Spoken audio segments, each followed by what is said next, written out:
नमस्कार, अपने सब देख रहल छी मिथिला मिरर और हम छी ललित नारायण झा। गांधी दर्शन में छी और मलंगिया महोत्सव के समापन दिस हमरा सब अग्रसर भ गेल छी। लगभग जे नाटक सत्र छै तकर अवसान दिस हम सब सुखद पूर्णाहुति दिस जा रहल छी और डॉक्टर विभा रानी एखन हमरा संगे छथि। पहिलो हम सब बातचीत करैत रहलहुँ हैं, लेकिन ई जे आयोजन विशेष छै ई वास्तव में आयोजन विशेष एहि लऽ कऽ छै जे एहिठाम से Guinness book of world record या ई एकटा प्रतीकात्मक एकटा चिन्हित चीज छै, लेकिन कोनो एकटा नाटककार के 35टा नाटक, अलग अलग 35टा संस्था, ओतेक विमर्श, तऽ हमरा लगैए जे बहुत दिन के बाद एहन तरहक जुटानी राष्ट्रीय राजधानी में भेल छलै, जेठाम देश विदेश मिथिला जतऽ जतऽ मिथिला तहिठुनका लोक एहिठाम आयल छलाह है। बहुत बहुत स्वागत, अभिनंदन। और ई 5 दिन के कोन रूप में देख रहल छी अपने? 5 दिन तो हम नहीं छलहुँ, हम 3 दिन छलहुँ हैं। मुदा हमरा सबसे पहिने मलंगिया महोत्सव में अयबाक बहुत प्रसन्नता अइ। हमर अपन व्यस्तता छल तऽ तेँ हम नहीं आबि सकलहुँ 24 तारीख के। मुदा हमरा ई लागल जे ई एकटा बहुत अद्भुत कार्यक्रम छै। अद्भुत एहि लेल जे हम सब जे छै से एक एकटा प्रतीक पुरुष के लऽ कऽ हमसब आगाँ बढ़ै छी। तऽ मलंगिया जी ओहिमे एकटा प्रतीक पुरुष बनलनि जे मैथिली में, आधुनिक मैथिली में एतेक नाटक लिखऽ के आ ओहू में जे छै से एकटा सर्वहारा वर्ग के प्रतिनिधित्व करैत नाटक लिखलनि हैं। ओ सर्वहारा वर्ग के नहीं छथि, मुदा हुनकर पात्र सब जे छै से ओ आम आदमी लोक सब छै जिनकर जनसंख्या बेसी छै। तऽ ओ एकटा प्रतीक पुरुष बनि कऽ उभरला। दोसर प्रतीक पुरुष जे हमसब अपना इतिहास अथवा हमसब अपन माइथोलॉजी में सुनैत रहै छी जे श्रवण कुमार, श्रवण कुमार, श्रवण कुमार, तऽ आइ जे छै जे ऋषि झा मलंगिया ओ दोसर श्रवण कुमार बनि कऽ एला। तऽ हम बुझि रहल छी जे मिथिला के ओ श्रवण कुमार छथि।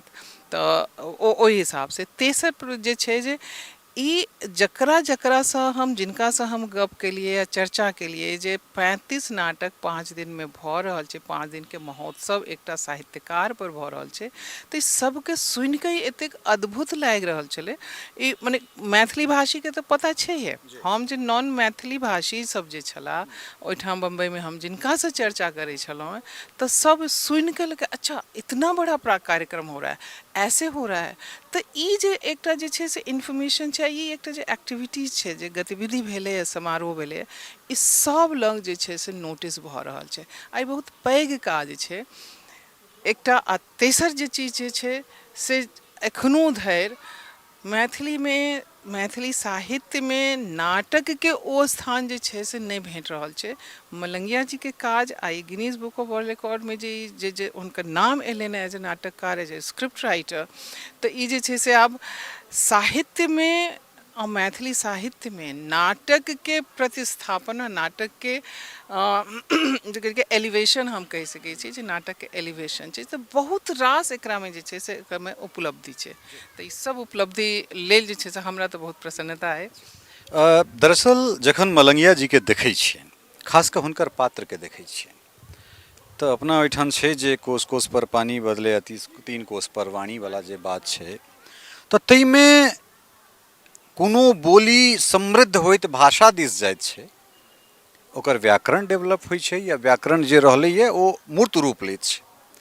लेकिन मलंगिया जी जै कोन में जाइ छथि, जै वर्ग में जाइ छथि, हुनक भाषा आंचलिकता के अपना अंदर समावेश करैत ओहि पात्र में जे ओकर भाषा से बोली रूपांतरित होइत छै और ओ जखन मंच पर प्रस्फुटित होइत छै तखन सर्वहारा जकर बात केलहुँ हैं जे सर्वहारा मैथिली बनि कऽ अबैत छै।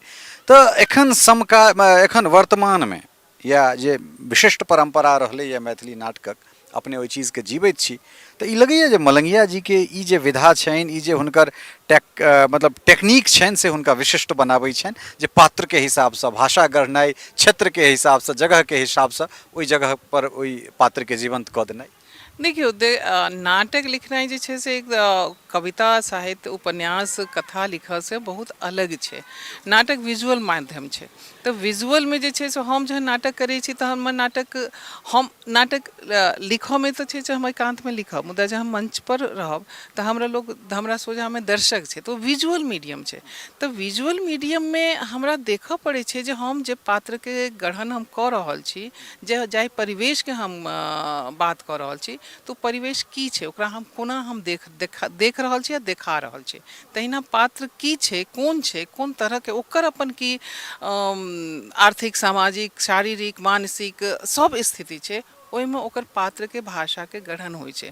आ ओकरा में जे छै से ओ आधुनिक पात्र सेहो भऽ सकै छै, पौराणिक पात्र सेहो भऽ सकै छै, हर तरह के पात्र भऽ सकै छै। तो ओहि हिसाब से पात्र के भाषा के गढ़न जे छै से बहुत आवश्यक छै, अथवा ओ नकली लगतै।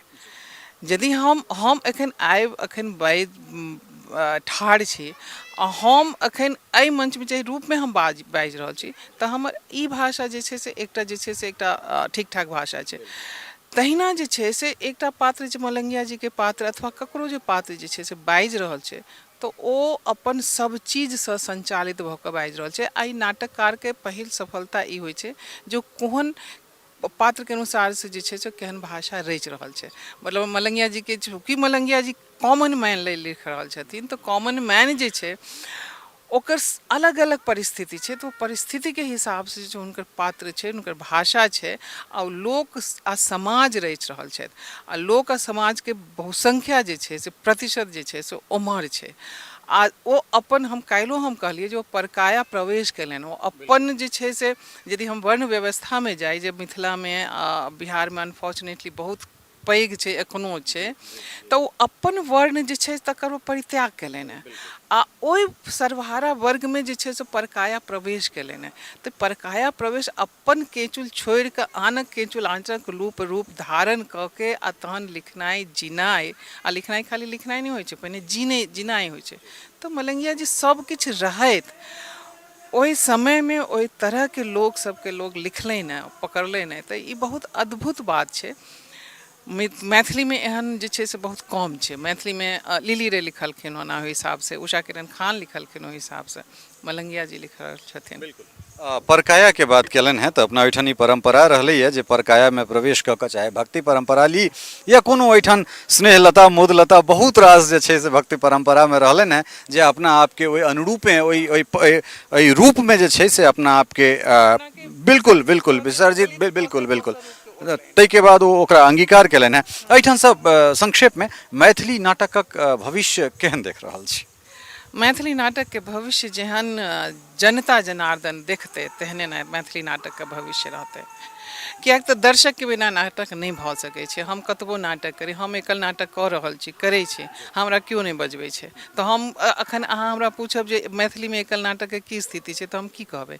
तहिना मैथिली में नाटक के की स्थिति छै, मैथिली में सिनेमा के की स्थिति छै, तऽ ई दर्शक तय करतै, मिथिला के लोक तय करतै कि हमरा अपन नाटक के कतऽ आगाँ लऽ के जाके, हमर अपन सभ्यता, संस्कृति, रीत रिवाज, खान पान, बात व्यवहार के कतऽ आगाँ लऽ के जाके, से लोग सबके तय करऽ पड़तै। हम एकटा नाटककार के रूप में हमरा नहीं तय करऽ के। हमर काज है नाटक करऽ के। मलंगिया जी के काज छै नाटक लिखऽ के। ग्रुप सब जे छै, रंगकर्मी सब जे छै, हुनकर काज छै नाटक करऽ के। मुदा ओकरा आत्मसात करबाक के काज जे छै से मिथिला के लोक छै। तो मिथिला के लोक जेना राखतै नाटक के, नाटक ओहिना रहतै। समय देबाक लेल बहुत बहुत धन्यवाद। बहुत बहुत धन्यवाद। अपने सब विभा रानी के सुनि रहल छलियनि हैं, और बिल्कुल सही कहलनि हैं जे परकाया में प्रवेश कऽ कऽ जे मलंगिया जी काज केलनि हैं, ओ वास्तव में अद्वितीय छै, और दीर्घ काल तक जे छै से मिथिला एहि बात के स्मरण करतै, और परकाया में प्रवेश कऽ कऽ कोनो एकटा नया विधा के निर्माण केनाइ, ई हमरा लगैए अद्वितीय काज छै। और बहुत सुंदर कहलनि हैं जे मैथिली नाटकक भविष्य मिथिला के लोक पर निर्भर करैत छनि, जे ओ मंच के, ओ कलाकार के, ओ नाटककार के कोना जे छै से संजीवनी दैत छथिन। बहुत बहुत धन्यवाद, नमस्कार।